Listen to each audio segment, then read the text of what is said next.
हिंदू धर्म में कामदेव, कामसूत्र, कामशास्त्र और 4 पुरुषार्थों में से एक काम की बहुत चर्चा होती है।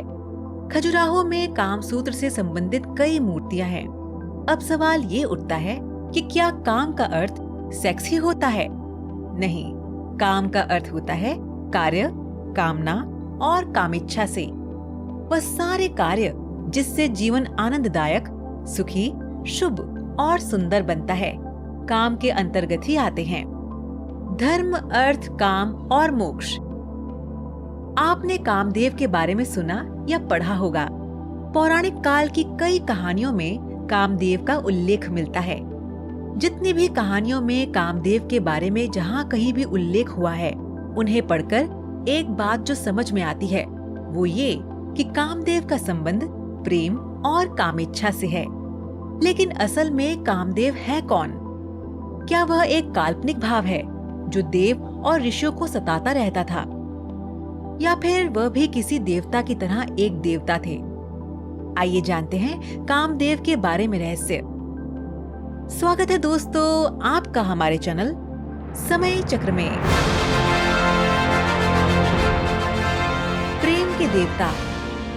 जिस तरह पश्चिमी देशों में क्यूपिड और यूनानी देशों में इरोस को प्रेम का प्रतीक माना जाता है, उसी तरह हिंदू धर्म ग्रंथों में कामदेव को प्रेम और आकर्षण का देवता कहा जाता है।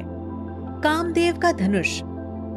उनका धनुष मिठास से भरे गन्ने का बना होता है, जिसमें मधुमक्खियों के शहद की रस्सी लगी है। उनके धनुष का बाण अशोक के पेड़ के महकते फूलों के अलावा सफेद, नीले कमल, चमेली और आम के पेड़ पर लगने वाले फूलों से बने होते हैं। कामदेव के पास मुख्यतः 5 प्रकार के बाण हैं, जो इस प्रकार है: मारण, स्तंभन, जृंभन, शोषण, उन्मादन यानी मनमंथ। कहाँ होता है कामदेव का वास? मुद्गल पुराण के अनुसार कामदेव का वास यौवन, स्त्री, सुंदर फूल, गीत, पराग कण या फूलों का रस, पक्षियों की मीठी आवाज, सुंदर बाग बगीचों, वसंत ऋतु, चंदन, काम वासनाओं में लिप्त मनुष्य की संगति, छुपे अंग, सुहानी और मंद हवा, रहने के सुंदर स्थान, आकर्षक वस्त्र और सुंदर आभूषण धारण किए शरीरों में रहता है। इसके अलावा कामदेव स्त्रियों के शरीर में भी वास करते हैं। खास तौर पर स्त्रियों के नयन, ललाट, बोहें और होठों पर इनका प्रभाव काफी रहता है। जब भगवान ब्रह्मा ने दिया वरदान। पौराणिक कथाओं के अनुसार एक समय ब्रह्मा जी प्रजावृद्धि की कामना से ध्यान मग्न थे। उसी समय उनके अंश से तेजस्वी पुत्र काम उत्पन्न हुआ और कहने लगा कि मेरे लिए क्या आज्ञा है। तब ब्रह्मा जी बोले कि मैंने सृष्टि उत्पन्न करने के लिए प्रजापतियों को उत्पन्न किया था, किंतु वे सृष्टि रचना में समर्थ नहीं हुए, इसीलिए मैं तुम्हें इस कार्य की आज्ञा देता हूँ। ये सुन कामदेव वहाँ से विदा होकर अदृश्य हो गए। ये देख ब्रह्मा जी क्रोधित हो गए और उसे श्राप दे दिया कि तुमने मेरा वचन नहीं माना, इसीलिए तुम्हारा जल्दी ही नाश हो जाएगा। श्राप सुनकर कामदेव भयभीत हो गए और हाथ जोड़कर ब्रह्मा जी के समक्ष क्षमा मांगने लगे। कामदेव की अनुनय विनय से ब्रह्मा जी प्रसन्न हुए। उन्होंने कहा कि मैं तुम्हें रहने के लिए 12 स्थान देता हूँ, जो है स्त्रियों के कटाक्ष, केश राशि, जंघा, वक्ष, नाभि, जंघमूल, अधर, कोयल की कूक, चांदनी, वर्षा काल, चैत्र और वैशाख महीना। इस प्रकार कहकर ब्रह्मा जी ने कामदेव को पुष्प का धनुष और 5 बाण देकर विदा कर दिया। ब्रह्मा जी से मिले वरदान की सहायता से कामदेव तीनों लोकों में भ्रमण करने लगे और भूत, पिशाच, गंधर्व, यक्ष सभी को काम ने अपने वशीभूत कर लिया। फिर मछली का ध्वज लगाकर कामदेव अपनी पत्नी रति के साथ संसार के सभी प्राणियों को अपने वशीभूत करने लगे।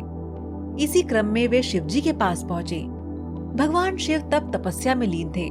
तभी कामदेव छोटे से जंतु का सूक्ष्म रूप लेकर कर्ण के छिद्र से भगवान शिव के शरीर में प्रवेश कर गए। इससे शिव जी का मन चंचल हो गया। उन्होंने विचार धारण कर चित्त में देखा कि कामदेव उनके शरीर में स्थित है। इतने में ही इच्छा शरीर धारण करने वाले कामदेव भगवान शिव के शरीर से बाहर आ गए और आम के एक वृक्ष के नीचे जाकर खड़े हो गए।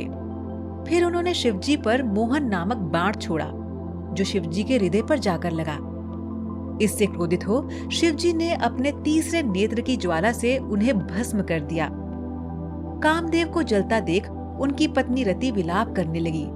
तभी आकाशवाणी हुई, जिसमें रति को रुदन ना करने और भगवान शिव की आराधना करने को कहा गया। फिर रति ने श्रद्धापूर्वक भगवान शंकर की प्रार्थना की।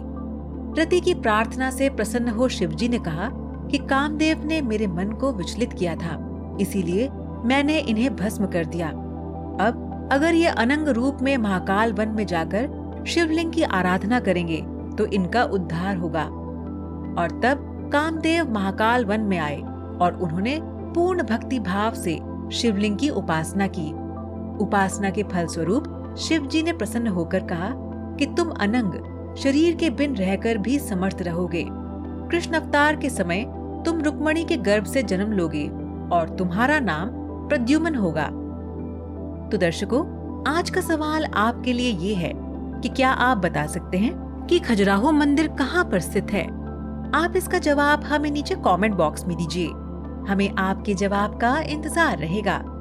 तो मिलते हैं आपसे अपनी अगली वीडियो में। तब तक देखते रहिए समय चक्र।